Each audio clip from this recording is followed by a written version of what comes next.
Pantileros is a champion really for women empowerment, for gender equality. Kailangan we get involved in the issues of the day and Face the camera, ma'am.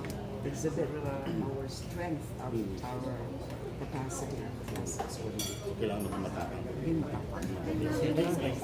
One question lang po. One question. What would you advise the president if not uplift our economy? Ano kasi yan eh? Cellphone Ang po, problema nga hindi yung kuya. ang problema ay yung sa failure ng ating mga policy makers and yung pagsasabatas ng mga, yung pag-implement ng mga batas. And also yung mga bottlenecks of bureaucracy and there must be full respect to the rule of law. Hindi dapat nag-flip-flopping, nag-iba-iba ang mga polisiya and more importantly, most important is to end corruption, to fight corruption. Kasi dyan natatakot, dyan nagiging allergic ang mga foreign investors kung nakikita nilang corruption is prevalent in a country.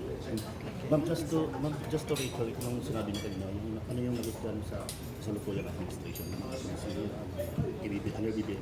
Unang-una yung pag-iba ng polisiya, yung strategy tungkol sa paglaban sa droga, sa illegal na droga. Ma'am, sa camera lang po. Hindi na yung punitive, hindi na yung kill, hindi na talaga nagpapapatay ng although meron pa rin mga patayan ngayon, kaya nga ang advice nila sa Pangulo, kasi dapat meron siyang explicit pronouncement na So with that sasabihin niya, stop it, stop the killings, kasi hindi pa natin siya naririnig. And then, siyempre, yung pag-pivot natin from China back to our traditional ally like the US. Kasi bakit tayo nakikipag, ano pa sa China, na binubuli tayo lagi, pina-undermine yung sovereignty natin, pinapahirapan yung ating mga maninista, pinukuha, and then pinanakaw pa yung yaman ng ating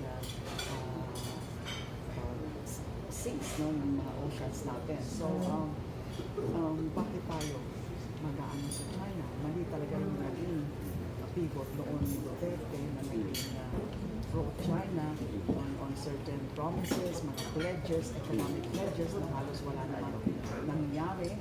So, maganda yun na nakita na dyan sa policy. Senator, anong update daw doon sa slate na supposedly for the midterm polls ng Liberal Party? So, I guess you mentioned, no, Senator? Okay, actually I have to clarify that. Yes, please. Kasi nung tinanong ako kung sino yung mga posible mga magiging kandidato, top of mind, top of mind answer ko yun eh. Na ang alam ko magkakandidato yung tatlong nabanggit ko. But I would rather na hintayin na lang natin ang official pronouncement. Hindi pa yun official. That's not at all official. Yes, I'm the spokesperson of the Liberal Party, but actually I was not really authorized to make such an announcement kasi it was just mentioned in passing. So there will be the right time for the opposition, for the Liberal Party to announce its official slate. And who knows, it might not just be limited to 3. There are more. May mga possibles na pwede pang idagdag dun sa slate. Okay. So, that answers the third question actually na nag-confirm na sila. So, hindi pa siya official, no? No, nothing official yet. Okay. So, how about former VP Leni Robredo? Have you spoken with her about the possible entry for the next? Hindi ko po alam ang talagang plano ni VP Leni. But she's not a member of the Liberal Party, right? She is a member of the Liberal Party. Okay. She's still a member of the Liberal Party, although during the last presidential elections, she ran as an independent. But she never left the party. She is very much part still of the Liberal Party. Okay, last question, Senator. How about establishing tactical alliances with other parties, leading parties by next year? Kasi even one of the Kim sisters, in recent announcement, recent event nila, I guess it was Marcy, she mentioned that parang a lot of people do not want to be attached with the Liberal Party lately. So how about tactical alliances with Hindi ko po yun masasagot. It's not for me to say it. I have to wait for whatever discussion and decision the party will be making. Okay, thank you very much, ma'am. Thank you. Oh. Meron pa po kami. Okay pa, mama? Sige. Sige. Rivera po. Ang question po is, May or June, baka mag-announce ang BFF nyo of being the opposition party. Ang tanong, anong pagkakaiba? Kasi we're actually claiming that we're the true opposition. So, pero hindi defined.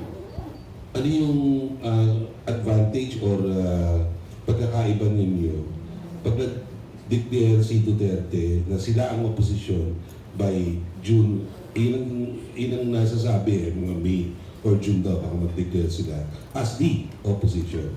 Ang masasabi ko yung Liberal Party seryoso sa kanyang role na opposition and also fiscalizer, sa mga issues, ng mga importanteng issues. Hindi lang kami masyadong maingay, kadalasan hindi kami masyado, hindi kami mga yung talagang maingay talaga sa mga issues. Although we will be discussing what will be the proper posturing of the Liberal Party in the next few months. Na yung plano na maging oposisyon, yung kampo ni Duterte, sa akin fake opposition yan.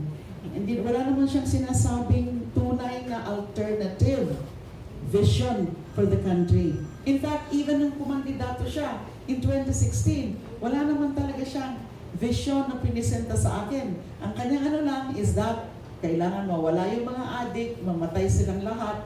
Pero as to the vision for good governance, have you ever heard him talk about that kind of vision or what kind of vision he is espousing for the good of the country? Ganon din yung pagkaka-opposition niya because again, it's all for self-interest and self-preservation. Dahil hindi siya pinagbibigyan o nakikita niya ini-etsakwera na sila ng mga Marcoses, kaya lumalaban sila. So out of self-preservation, not out of any genuine will for the good of the country. So an opposition must present itself as a true alternative. And he is not a true alternative. How can he be an alternative with his track record for 6 years? Okay. One more question now. And kung hindi pa kayo nakakaisip kung sino yung bibida sa inyong pelikula, baka may naisip na kayong kontrabida. Later sa question. Wala pa rin. Ang question, ma'am, is let's say makabalik yung Liberal Party this election. Ano yung magiging main political battle ninyo na posibleng against doon sa mga Duterte yung maling ginagawa ng mga Duterte at Marcos ngayon? Okay, sa ngayon, di pa ako makakapag-present ng concrete plans and strategies dahil that will be the subject of our workshop. We will have a workshop in March 14. Parang, we would be reviewing our stand, we will be reviewing our policies, we will be reviewing our reform agenda and strategy. So perhaps after that May naisip workshop. na kayo, ma'am, kahit isa lang? Yung- kayo halimbawa. Ako mismo, yung Yeah. tungkol ulit sa human rights and tungkol sa good governance. It's all about good governance. It's all about respect for human rights and dignity of people. But follow up lang ba, kunyari yung strategy nyo against disinformation. Given that talagang yun ang naging one major factor, that's why we had these kinds of election results. Any That particular is strategy ba? definitely part of our strategies to continue to fight against disinformation. We have seen how it affects the psyche of our people. We have seen the ills that it brought to our society, and we have seen it work tremendously in the political environment of our country, and that's the main reason why wrong leaders were being put into power. So we will have specific strategies, and I'm sure that will be discussed in that workshop. Okay.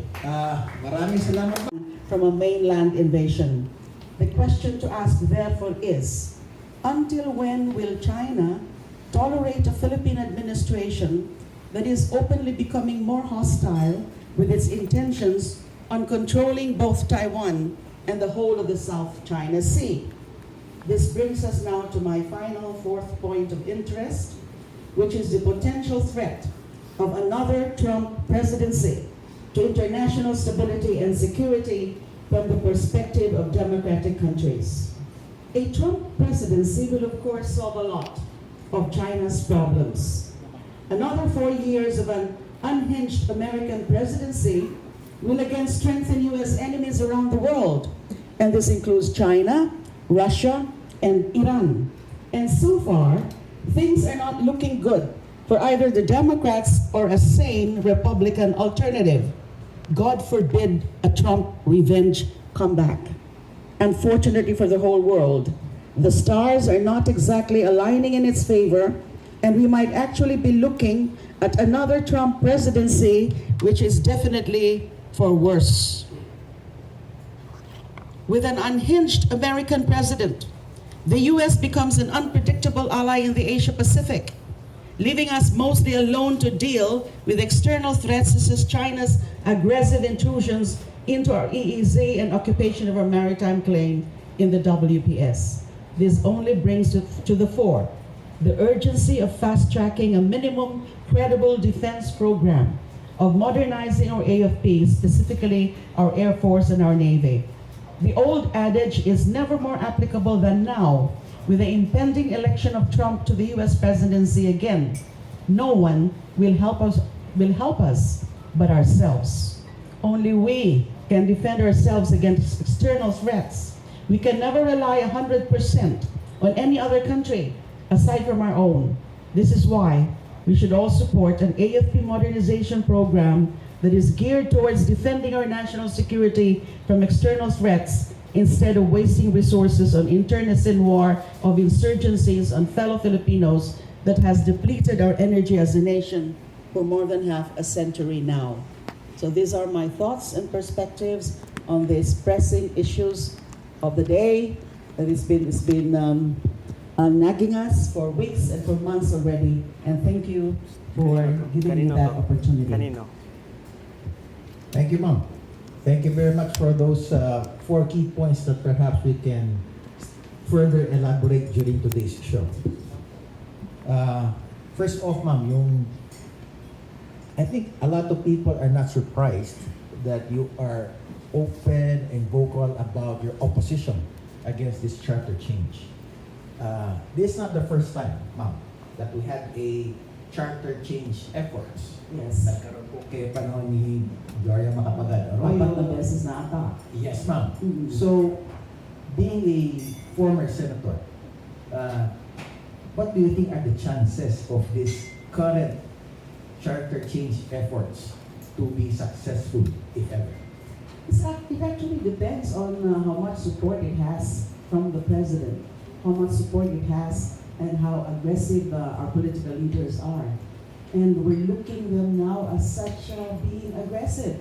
Although the House is of course more aggressive than the Senate, and there is some compromise now being struck. But they just have to jointly deliberate on the matter by their respective bills, the joint resolution, and instead of voting jointly, because that's the main objection of the Senate for obvious reasons. So ngayon, nagkakaroon sila ng compromise, ang middle position, na sige, kanya-kanya tayong talakayan, and then kanya-kanya tayong botohan, and then, ang isang condition ng Senate is that let's just focus or let's just concentrate on the economic provisions. But that is something that, we do not know whether the House accepts that, because its initial agenda has always been the political provisions of the Constitution. Kaya nga, sinusubukan muna nila itong People's Initiative because it will solve the problem about the voting. Kasi nga, Senate will never agree to a joint voting. So ito munang PI. But then again, even if meron na nagkakasundo na sila after a few weeks of some friction between them, the reports have it that People's Initiative is still there. I thought wala na. I thought i-withdraw na. But it seems it's still there. So, mukhang na siniseryoso. And that's why we have to be very vigilant and we have to voice out our opposition to it. Because these are not, an amendment, the constitutional amendment is not needed even for those economic provisions. O kaya, kung talagang itutuloy nila yan, may mga suggestions din sa mga experts natin, no? Dapat sinita ng, let's say, you know, that the Filipinos must still have control, you know, over these industries or over these businesses na gusto nilang i-100%. Yes. At sabi naman ng former Senior Associate Justice Carpio, dapat merong reciprocity clause in case talagang itutuloy na nila. Pero ma'am, bilang an expert in the voting process as being a former practicing election lawyer, sa tingin niyo bang yung proseso na ginagawa ngayon na magkakaroon ng plebisito na isasabay sa 2025 elections, will that be considered number one, legal, number two, possible? Well, it's possible kung i-insist nila. It's possible if that is really what they want. Now, but then again, I think there is a Supreme Court ruling na hindi pwedeng ipagsabay ang elections and plebiscite. Kasi ibang-iba ang perspective niyan eh. And then the people would be more interested in the election aspect rather than in the plebiscite. Now, how could they be enlightened about the merits and demerits of the proposed amendment kung isasabay sa eleksyon? Mawawala na yan, or maybe that's part of the strategy. Isama na lang sa eleksyon, and then mag-ano na lang tayo ng mga controlled votes na magiging yes doon sa proposed amendment. And yet, yung mga nag-yes na yan, they don't understand the very ramifications or consequence of the proposal. Yes, ma'am. Right? I agree, ma'am. Ricky, can we show one clip dito para kay ma'am? We just want to get her reaction given that based on her assessment, the success of any charter change will ultimately depend on yung seriousness and the support, particularly of the President. Di ba, ma'am? The political hierarchy. Yes, ma'am.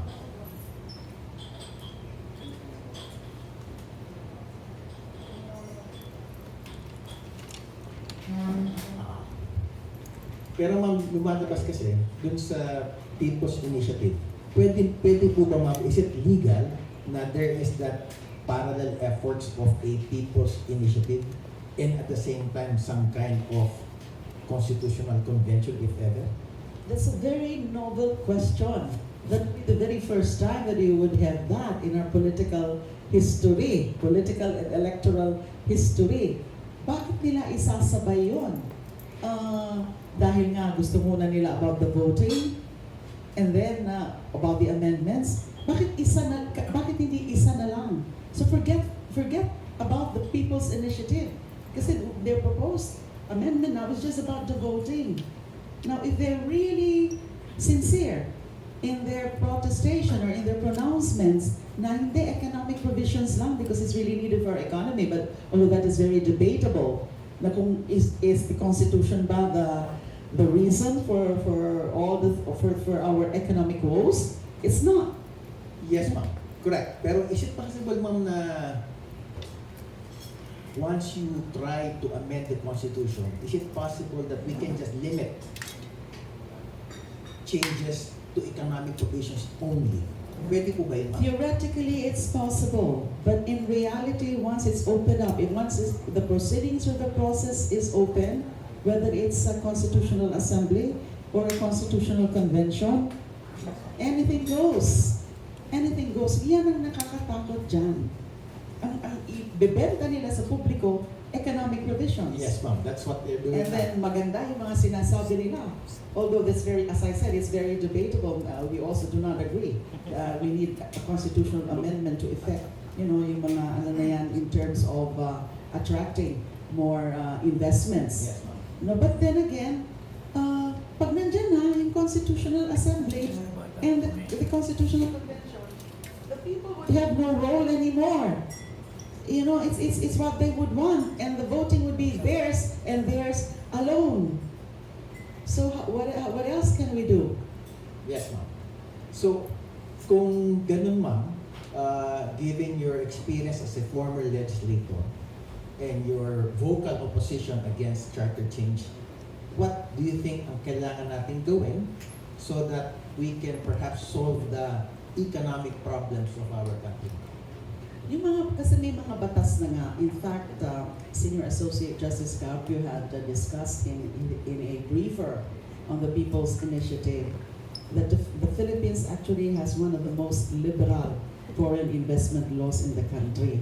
Ilan-ilan nga yung mga areas of businesses na talagang open na to 100% ownership. Local banks, retail trade, and then power generation is also 100% ownership. And then yung nung in-amend nila yung Public Service Act, classify nila certain businesses to be open to 100% foreign ownership, yung telecommunications, yung air, sea, land, transportation. And ang 6 na lang na areas ang talagang limited lang to 40% ownership under the public service law, like the transmission of electricity, the generation of electricity, and of course the public utility vehicles. Yes. Hindi kasi delikado kasi yan, yung 100% foreign ownership. So, siguro tingnan nila na di mag-anwari sila ng ibang batas kung kulang pa to attract more foreign investors. And you know, the opening up, for example, of the educational institutions and also advertising, that is kind of, you know, it's dangerous. I was gonna say dangerous, ma'am. It's dangerous because it's educational institutions natin. What if, for example, Chinese entities would enter and control our educational institutes and infuse Chinese propaganda? So instead of Filipino culture, instead of the Filipino love for our country, the Chinese will inculcate in the minds of our young people that the West Philippine Sea is theirs. Yes, ma'am. You know, so delikado yun. Yung advertising din. Because you might affect the cultural aspect of our societal living if we open up 100% foreign ownership yung advertising. So even the very rationale for that has to be inquired into. That's the reason why we have this program, ma'am, para maintindihan ng ating mga kababayan the ramifications of trying to just limit economic provisions and at the same time impact sa buong Pilipinas. But ma'am, I think we're ready for this video. We just want you, kasi given your statement kanina about a presidential support for this charter change, please. Kung paghihiwalay natin yung eleksyon at saka yung plebiscite, parang dalawang eleksyon yun eh. Napakamahal. So, baka maaari, kung isabay natin yung plebiscito sa local elections na gagawin sa Mayo na next year, malaking bagay, malaking savings para sa atin. Kaya yun, pinag-aaralan namin mabuti. There are some legal consequences because plebiscite is slightly different, not so slight. Plebiscite is different from an election. So if we are able to incorporate the two exercises together as a practical matter, palagay ko makakatulong. Iwalay po 13 billion ang plebisito sapagkat remember, ang isang plebisito ay involve ang national voters natin dito sa bansa at involved din ang overseas Filipino voters abroad. And therefore, para ka nagpapa-eleksyon ng barangay SK, kailangan mo ng 13 bilyon. Masyadong malaki po yun. Samantala po sinama mo, wala kang gastos. Maliban na lang kung maglalagay po ang inyong commission election na baka pwede kang madagdagan naman kahit 2,000 piso ang bawat isang guro na magsisilbi sa araw na yun. Kung sakasakali po, medyo hahaba lang po ng konti ang ating pong balota, subalit ito po wala magiging karagdagan sa ating pong gastos, wala pong karagdagan sa mga supplies at iba pang gamit.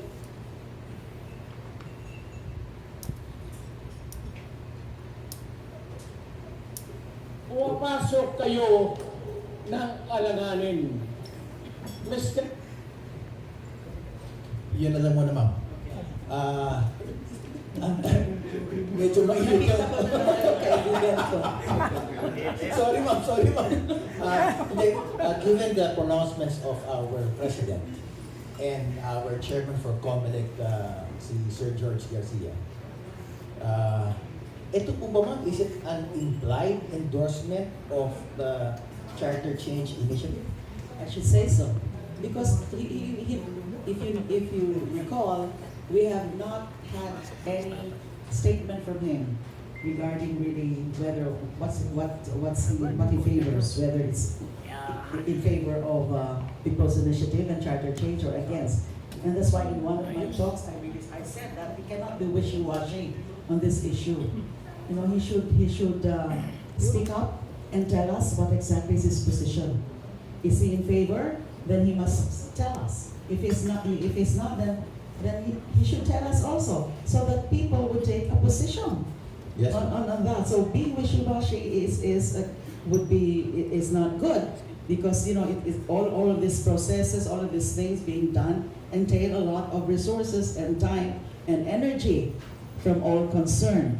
So pero dyan sa sinasabi niya na pwede nang ihalo yung election in 2025 and plebiscite, it would seem that he is now endorsing it. And because now of that seeming compromise between the two houses, that they would focus only on economic provisions, but that still remains to be seen. So, based on that video, ma'am, it's more of a categorical endorsement already by our I'm not sure president. if it's categorical, but he is at least he is gradually now airing out his position. Maybe next time he would be more categorical. Sige ma'am. Pero on a, as a side note lang ma'am, based on the first 18 months of the presidency of our president, how would you rate him so far? No, I'm not into numerical rating, but you see there are of course good things and then negative things. And the most positive of course is, you know, yung change in the policy sa drug war. You know, Positive. yes, that's positive. And of course the pivot back to our traditional allies from China. So those are both positive. I can also consider as a human rights advocate and a peace advocate also that itong efforts nila for peace talks can be seen as positive, because you know we should always welcome peace talks, no matter how it ends up, because we should always give peace the chance, right? So sana mag-succeed sila dyan. Yes. Yung negative, ito nga pagpupush ng mga ganitong initiative, charter change, etc.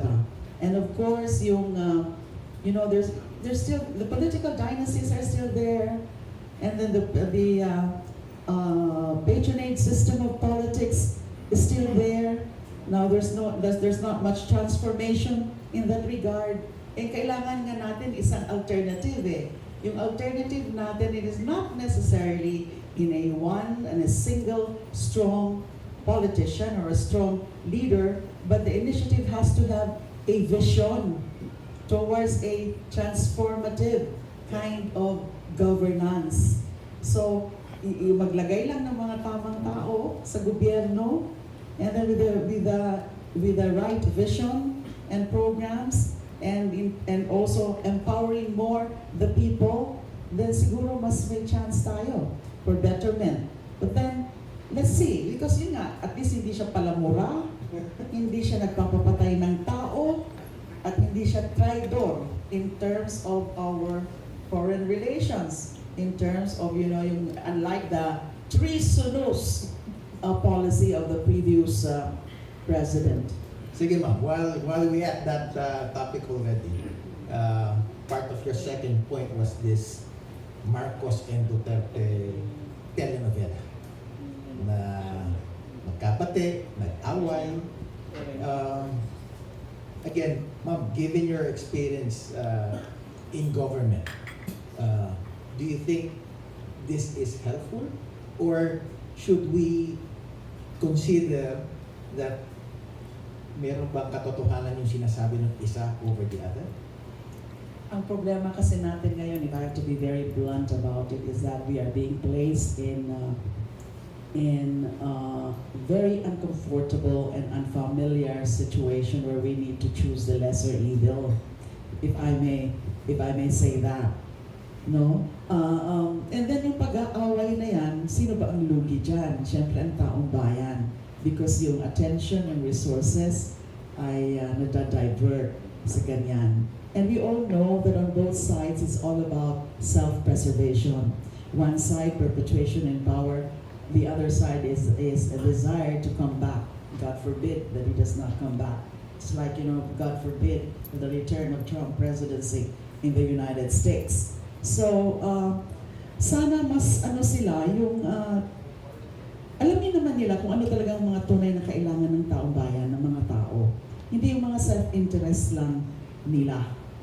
Because yung kaya nag-ingay, minura si BBM ni Duterte ng speech na yon, and even called for coup d'etat and even for assassination implicitly. And then the call for the seditious and preposterous call for secession of Mindanao is because of, it was an act of desperation actually on two things, on ICC and also the possible charter change, which would relegate or even ease out the Dutertes from power.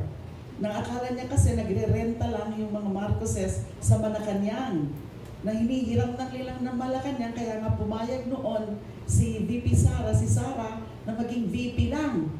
And the BBM became the presidential contender. So parang the Dutertes felt and continue to feel that Malacanang is supposed to be theirs. And then there's somebody who is lessee at the moment. And then so gusto nila singilin yung Marcoses na huwag nyo kaming alisin sa poder. Ibalik nyo kami sa poder. And then the number one fear now of the former president is ICC and the possible issuance of the warrant of arrest. It's a looming eventuality, the possible issuance of warrant of arrest. Kaya siya desperado na. Pero ma'am, given your analogy of that landlord-tenant, Duterte and Marcos, anong fearless forecast niyo dito sa kasalukuyang bangayan ng dalawa? Hindi natin, we cannot rule out the possibility of reconciliation. Because again, it would depend on their interests, self-interest. If their self-interest would be more, heightened and empowered by a reunion or reconciliation, then why not? And deals can still be struck for electoral purposes, either in 2025 or 2028 or in both electoral processes. So, hindi natin masasabi kung yung breakup na yan is something that we can consider as permanent, or is it just a fleeting scenario, and that we will again be up for some surprises, all in the name of greed, all in the name of power. Yes, ma'am. Maraming salamat, ma'am. Are there any questions from media? None so far? Okay lang? Vicky, can we get the other video? Okay lang, ma'am, we can show another video na medyo yung paborito nyo makikita.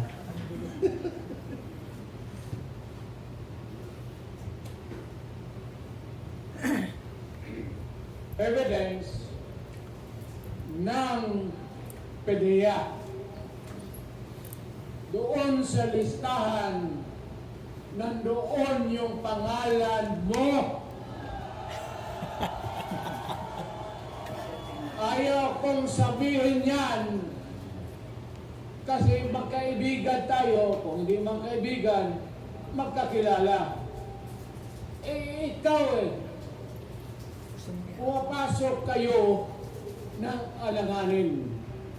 Mr. President, baka susunod ka sa dinaanan ng tatay mo. Mr. President, wala akong sinabi na gano'n. Even if you kill me 1,000 times, that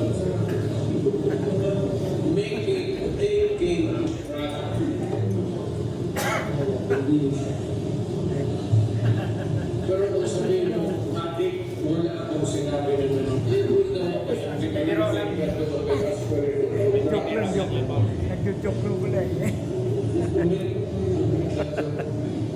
Pero wala akong sinabi na pagpapay na ng kusel akong pangalan ng mga tayo nagkana.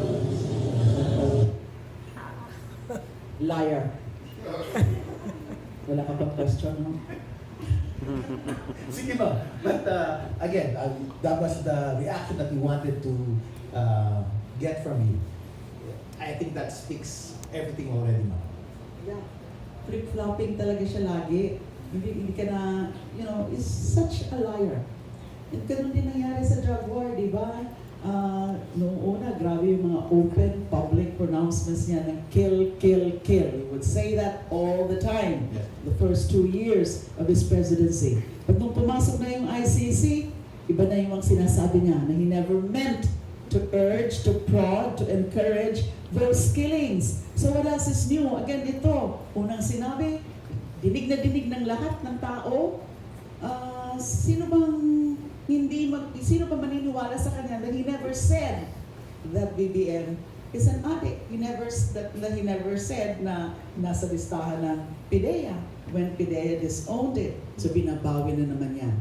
Yan ang problema kung meron tayong sinungaling talaga na leader. Ginugulo niya yung bayan, pinaglararuan niya actually yung bayan.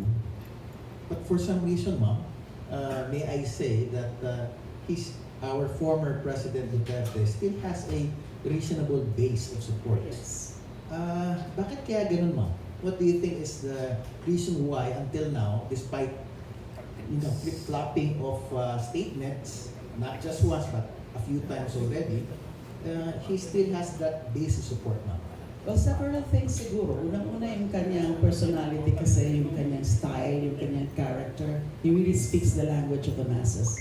He would know what the masses want to hear. He would know what style the audience would want to see when he's talking. Na-engross naman sa kanya. O kaya tumatawa, nagtatawanan, naglolokohan din. So he speaks the language of the masses. He knows the psyche of the masses. Pangalawa, of course, the disinformation, the social media. A lot of it really came from the dissemination of all those false news, fake news, false narratives. About nang ginawa sa akin. The false narrative about me being engaged in illegal drug trade as a drug queen, as a mother of all drug lords. What blatant lie it is. So, pero maraming naniwala nung una. I think you can confirm that. Isingit ko lang, mama, kasi even some of my closer friends, educated ones, Yes, I know and then they will say, and they will believe, and I will have to vouch and defend. I said, you don't know her, and I know her, she is not like that. But the thing is, even my friends kind of believe that false narrative, mama. Yes. Very effective. Yes, I know that also kasi nung nakakulong na ako, some of my friends would visit me, they would tell me and they would feel so sad that their office mates who are educated and believe those lies about me. So massive disinformation through social media. I call social media a Frankenstein. And then it's a fatal marriage between an unhinged president and totalitarian thinking and social media. Yes, ma'am. Pinagana nila ng gusto in social media. If they want to destroy the reputation of anyone, they could always do that. So, hindi mo rin ma-blame yung mga tao. Many are just so gullible to believe those false narratives and lies.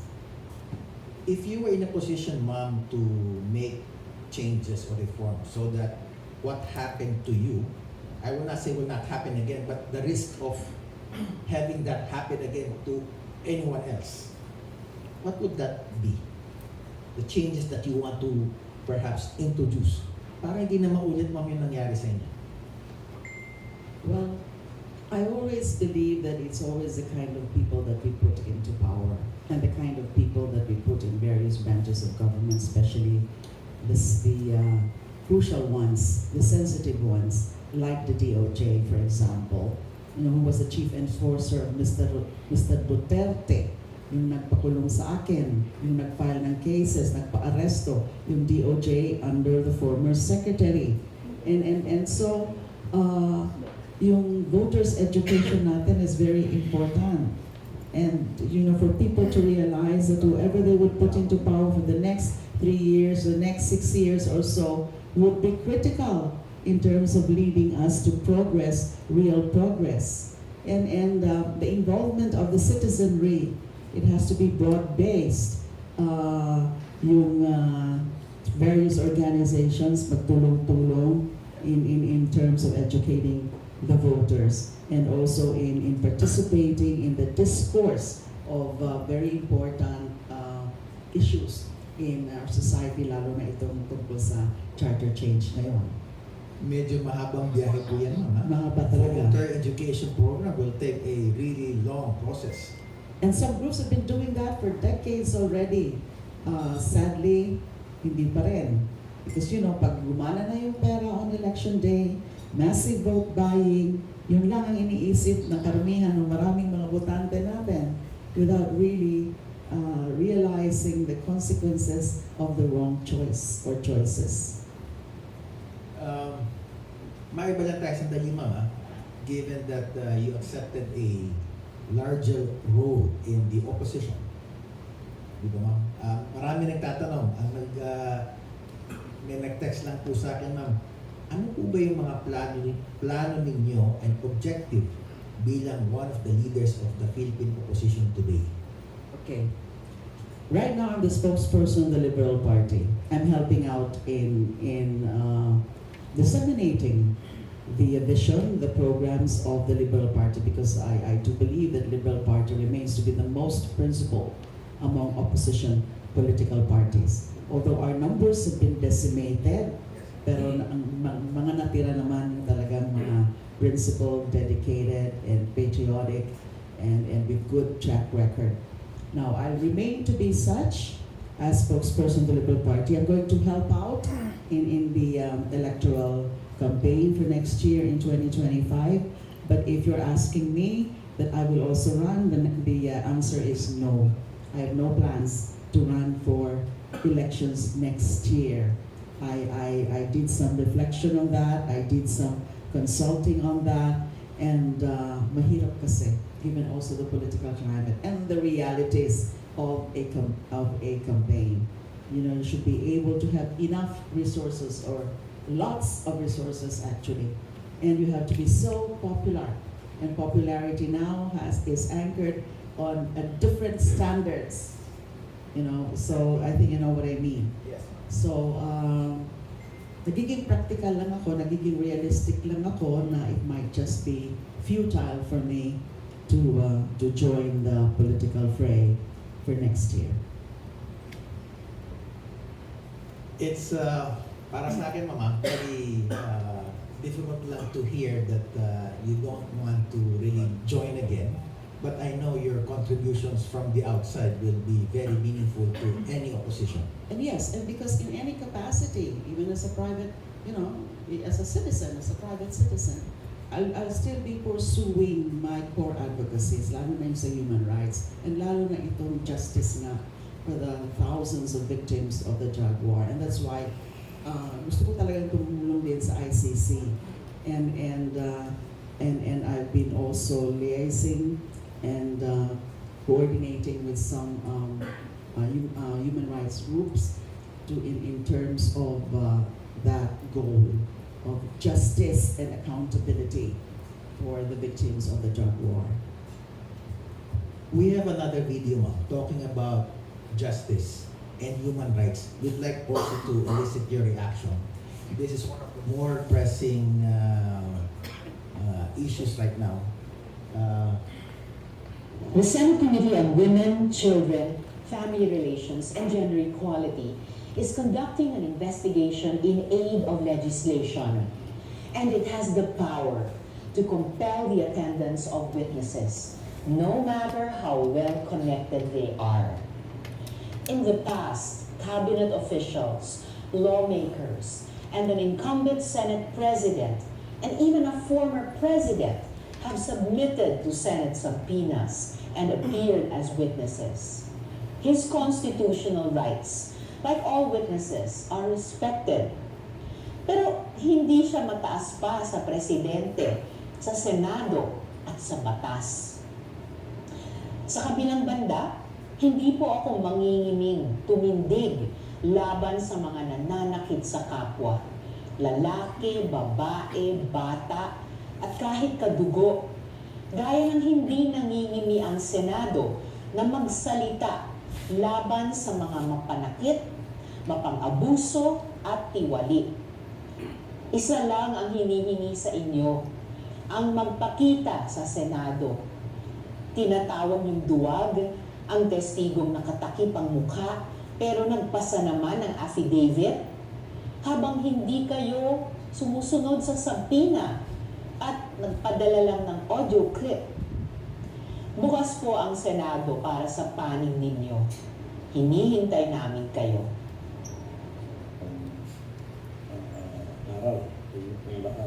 Sa video na galing sa SMNI Network na mula raw sa Kingdom of Jesus Christ, isa-isang pinasinungalingan ni Pastor Apollo Kibuloy ang mga akusasyon ng mga testigong humarap sa pagdinig sa Senado kahapon laban sa kanya umanong pang-aabuso sa mga miyembro ng KOJC. Kahit sino pwedeng gumawa ng ganung aligasyon. Kasi pagkatula naman silang sasagutin pa. Kasi under sila sa inyong Senate hearing. After ng hearing na yan, talagang mananagot po sila sa batas. Sa mga false allegations, lalo na ang reputasyon ko po ang nakataya dito.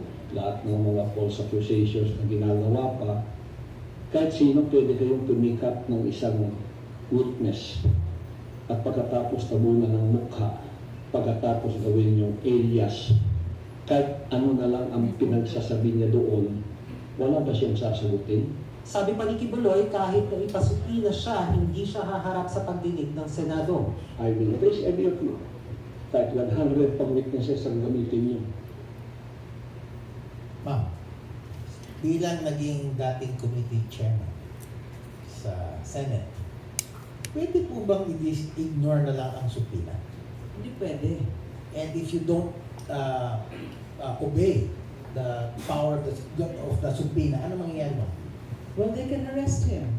They can issue an order of arrest to compel his presence. Ginawa na yan sa mga iba. And meron pang another option. File a case of disobedience to summons. Ako kinasuhan ako ng disobedience to summons daw. For inducing daw someone not to appear yung sa house hearing noon. Remember that house hearing? Yes, ma'am. Yes, that wow, that is the slut shaming and all that. And hindi naman ako sinampina ng house. Pag meron silang mga ibang sinampina, I induced daw somebody not to attend. And so I was slapped with that charge. Still ongoing, more than 6 years na. Disobedience to summons under the revised penal code. He can be charged with that. He is not untouchable.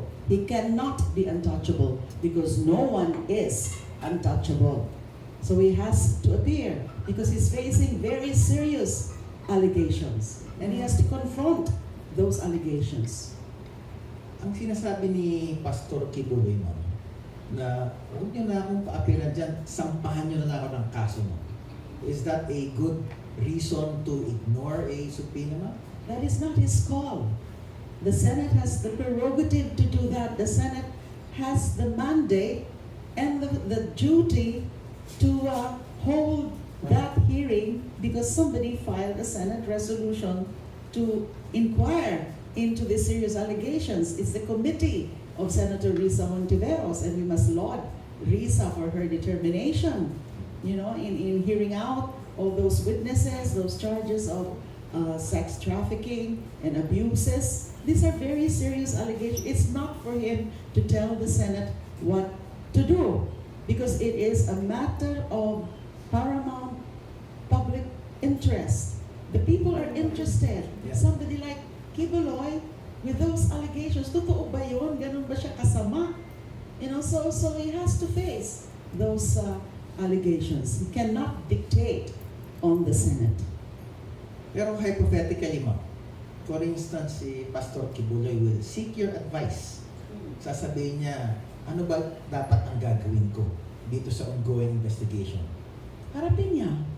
And then say his piece. Now as mentioned by Senator Risa, his constitutional rights will be respected. That's the rule. He must tell his story. What are these? What are these allegations? Why are there such allegations? He should face it. Yung mga followers po kasi ni Pastor Kibuloy sinasabi na he is already being vilified in media. Para bang sinisiraan niya na yung aking pagkatao. Kaya ayaw niyang patulan. Ayaw niyang pumunta dun sa Senado dahil lalo lang siyang sisirain. What do you think about that, ma'am? Well, he's talking about trial by publicity. There is some point there. There is some sense in what he's talking. But one way of preventing that or doing away with the trial by publicity is for him to appear so that he can say his piece.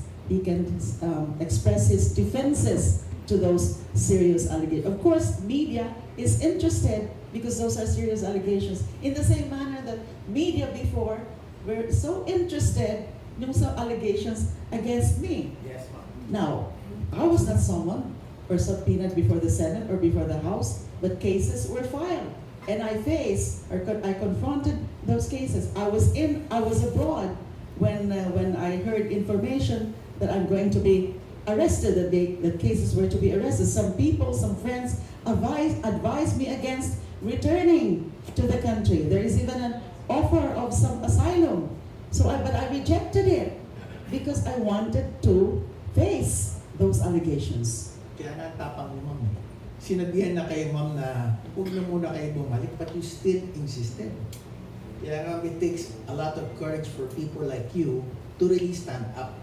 Ang tanong dyan, ma'am, what will it take for other leaders, like-minded like you, to exhibit that kind of courageous and bravery?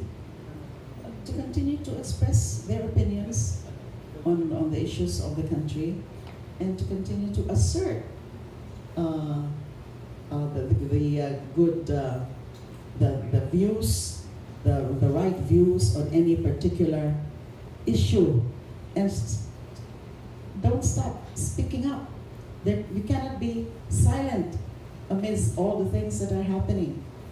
Pero ang nakakatakot, sasabihin nila, naku, baka makulong din ako ng 7 taon. Kaya hindi na lang ako magsasalita. What do you say to these kinds of leaders, ma'am? Your courage has to be tested to the maximum.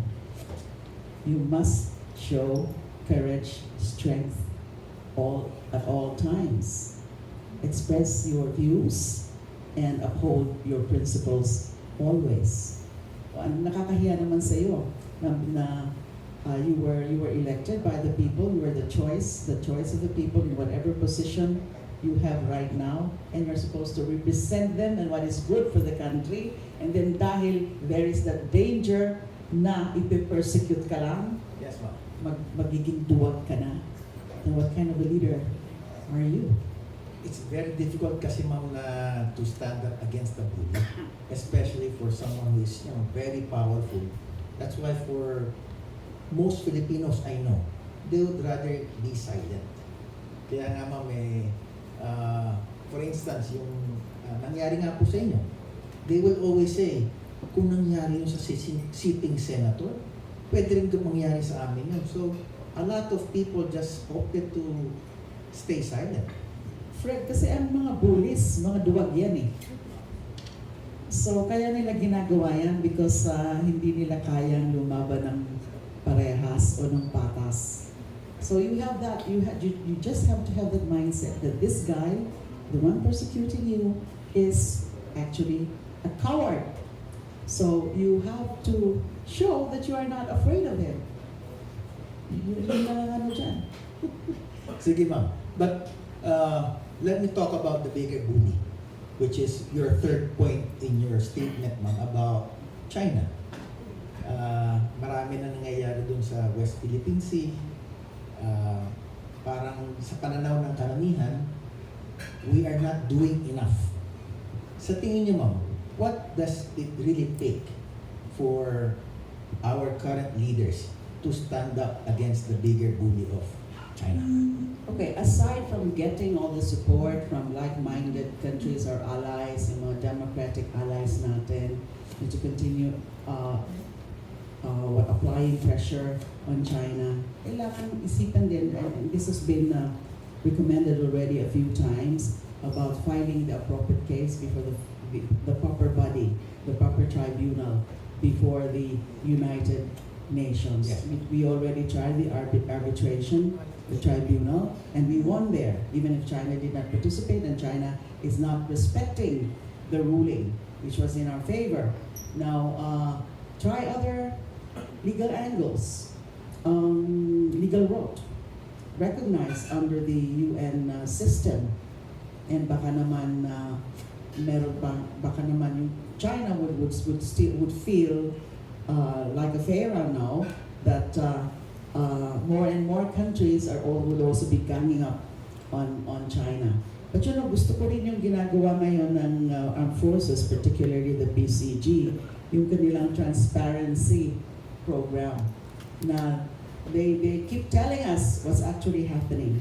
People are being told of what China is exactly doing. Unlike noon, parang tinatago pa sa atin. Yes. Now, it's good that people know exactly what's happening so that you have the support of the majority and overwhelming majority of our people with the sentiment against that tack, the posturing that China is having now. So, malaking bagay din yun, the transparency. In your earlier pronouncement, ma'am, about China's presence in our territorial waters and yung closeness or the pivot of our administration from China to US under our President BBM, you think there will be something substantial that can happen before the end of the presidency of our current BBM? Well, sana ang China would not do anything more, any injurious act in terms of undermining our sovereignty. Because for as long as China keeps bullying us, for as long as China keeps intruding our territory and then undermining our sovereignty and damaging the livelihood of our countrymen, then right now, since we are still building up our defense capabilities, we have no choice but to really rely on our allies, especially the US, because of the defense treaty. So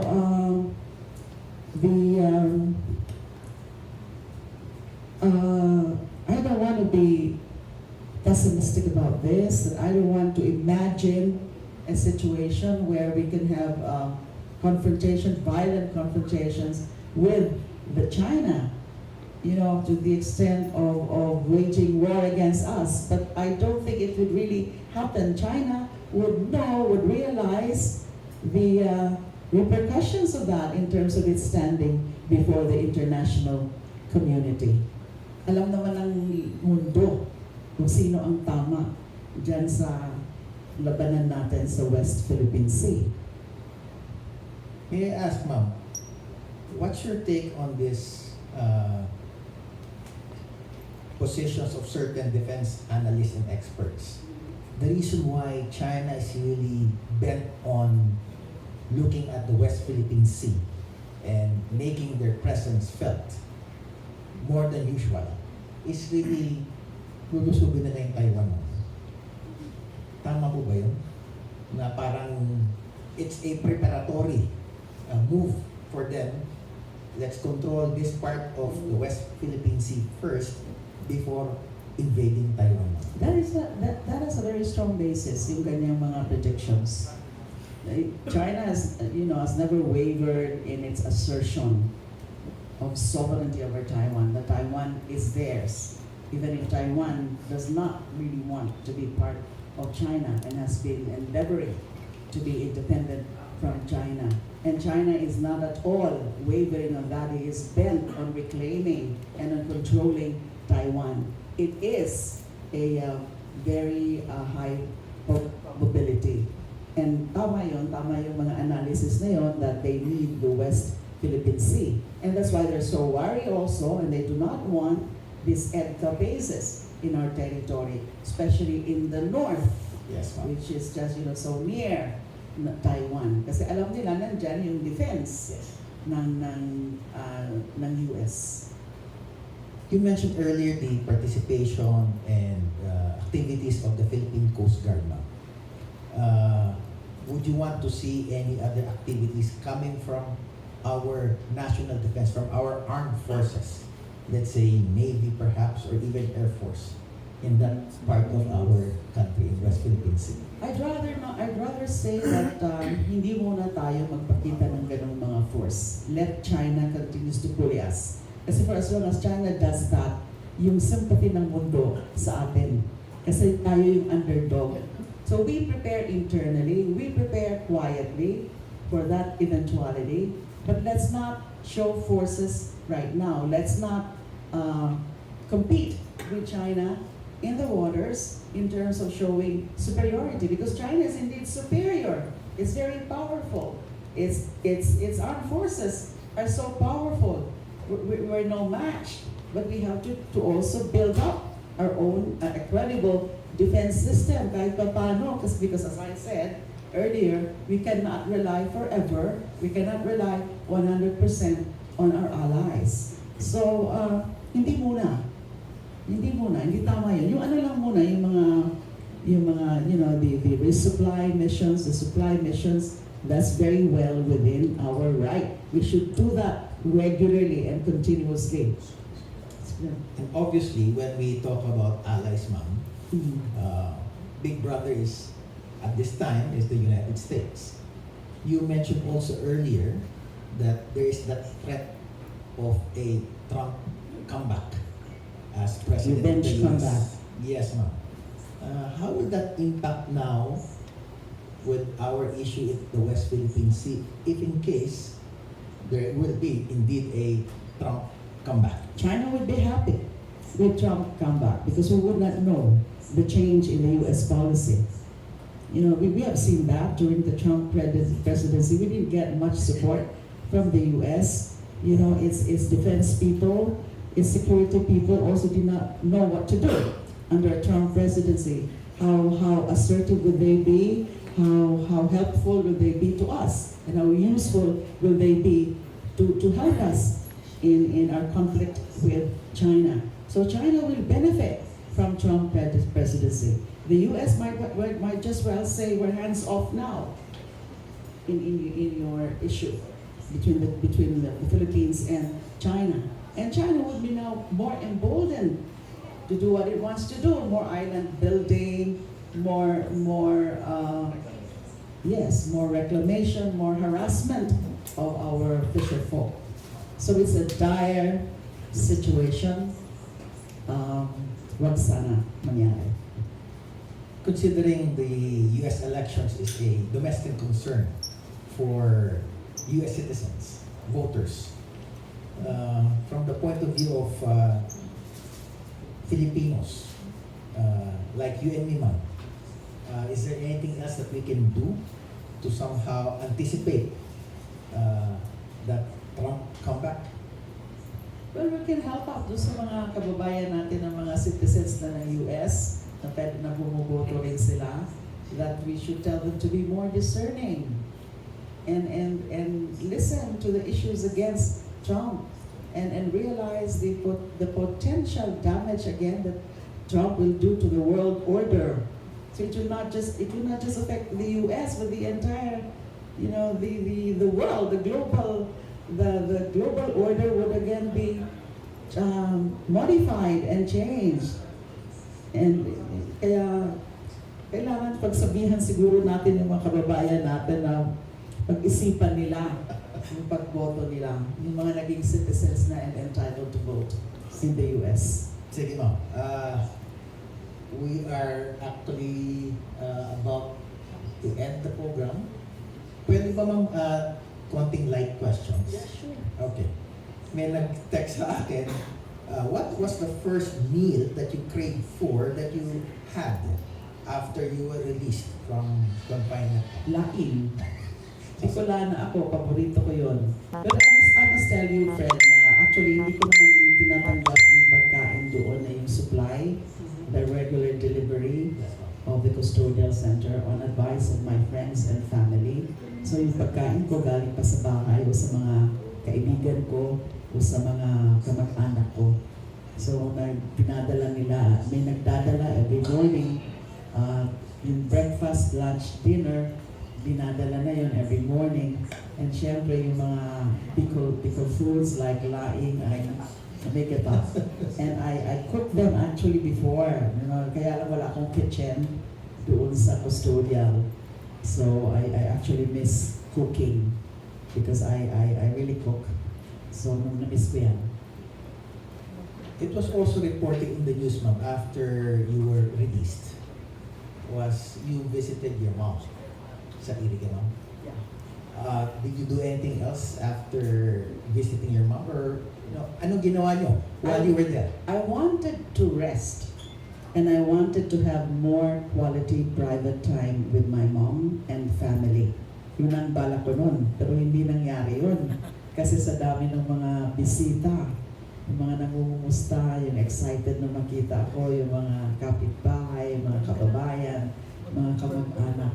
So until now, I have not had any genuine rest sa dami ng mga engagements ko and mga ka-meeting ko, mga ka-dinner, ka-lunch, and speaking engagements, and of course, media interviews. So it would seem that everybody would want a piece of me, and natutuwa naman ako. It's very heartwarming, and some of them would even be teary-eyed when they embrace me and say, mabuti na kalaya na, pinagdasal ka namin, and that really helped a lot. Many prayed for me and answered prayers. So yun, naging busy ako, hindi pa ako nakapahinga ng totohanan. Nakakatulog ako naman dahil out of sheer exhaustion and fatigue. Yes. But talking about prayers, ma'am, it was also reported you went to church first. One of the very first things that you did in Manawag, ma'am. There's been a lot of stories when people are persecuted or enduring some kind of life-changing trial na talagang there's no one else to go to except our Almighty God. Kayo, ma'am, meron po ba kayong para bang naging favorite verse in the Bible na somehow parang ito yung nagbigay ng buhay at lakas upang ipagpatuloy ang laban? Well, I have no specific verse because there are several. There are many of them na talagang may impact sa akin. No, but really, my experience inside made me closer to God because I had all the time to pray and do reflections, read the Bible, pray the rosary every day. And I was not that prayerful before ako nakulong. So blessing, isa yan sa mga blessings. So meron namang mga blessings ang life of solitude. And that's one of them. That's nice to hear, ma'am. Ako, I had my own set of trials as well. And ganun din, ma'am. It really made me a more prayerful person. Yes. Meron pang isang sensitive na tanong, ma'am. Kasi given our perhaps reliance on the power of Almighty God, kung sakaling humingi ng patawad, yung best friend po ninyo, I heard in one of your interviews, you will go for accountability. It maybe not your immediate priority, but it's part of the things that you want to do. Not just for yourself, but for others who can be victimized by our former president. Kung sakaling humingi siya ng patawad, what would you do, ma'am? Kung ngayon siya hingi ng patawad, hindi ko pa kaya patawarin siya. But I've been praying for the grace to have the courage and the humility to forgive him. Yun ang tinuturo sa Bible, di ba? You don't have to forgive others. But ang sabi ko, yes, na pinatawad ko na yung iba, lahat, iba, including si former Secretary Aguirre, all others, even those mga nag-witness sa akin against me, pinatawad ko na sila because I know they were just used by my chief oppressor. So right now, I'm not ready to forgive him, but I'm not ruling out that in the future I'll be able. If God is able to give me that grace that I've been asking for, then I think I can. Hindi naman siya humihingi ng tawad. Pero pwede naman tayo magpatawad kahit hindi humihingi ng tawad. All in God's perfect timing, ma'am. Yes. One last question, ma'am. Okay lang na papayag ba kayo ma'am gawing pelikula yung inyong buhay? Kasi may nag-text lang sa akin dito. Why not? Kaya lang ang daming chapters ng buhay ko. So baka yung isang pelikula hindi kasya. Hindi kasya. Pwede na pwede na lang ang Yung episode. tungkol lang nga sa hostage taking, dapat isang pelikula na Sino lang. gaganap? Sino gaganap? Hindi ko alam. Isip ko ba? Sige, I think we're close to our end of our program. Maybe questions from media? Ricky? Or natanong na natin lahat? Natanong na lahat. Sige. Meron po. Meron? Yes po. Ay, sige po. Pakisabi po kung sino po kayo at anong network. Yeah, good morning, ma'am, and good morning, sir, everyone. I'm Payne from Today PH. My question would be like, were there things that you've seen inside the penitentiary that make you like, need some reforms? There are some prisoners there that, they're suffering as well. I've been pushing for a comprehensive prison reform. Our correctional system is so deficient as it has created a lot of ills inside. Especially the number one problem is severe congestion. For as long as congestion is not remedied, we will expect all this prison-based criminality. So yung dapat enough resources must be devoted to building and constructing more jails, more correctional facilities, and also the segregation of inmates or of PDLs, persons deprived liberty, age, health, and yung mga talagang malala ang sakit, may mga sakit kailangan nakahiwalay, and then enough facilities are there, medical facilities, and yung mga hardcore, those convicted of truly heinous crimes should be segregated under really a well managed facility. Kasi siguro alam mo to, Fred, nung nasa DOJ tayo. Yes, ma'am. I pushed for the transfer of the New Bilibid prison to somewhere else, sa may Nueva Ecija. A modern facility, a modern correctional facility was supposed to be built. Now, kaya lang, nung natapos na yung Pinoy administration, tapos na sana yung pre-bidding, and 3 major bidders actually qualified. At first, the Duterte administration said that they will proceed with the project, but later they withdrew. So ayan, kaya hindi natatapos yung mga problema natin sa ating mga kulungan. Singit lang ako. Kasi pinag-usapan niyo ma'am reforms sa Bucor. Kung meron kayong mamumungkayo sa paborito kong attached agency sa Bureau of Immigration, ma'am. Meron po ba kayo naalala na pwedeng pagandahin pa? Well, nandyan pa rin kasi yung mga paminsan-minsan ng mga scandal, di ba, sa airport. Against, ano na naman yan, sa mga tao. And then the leadership.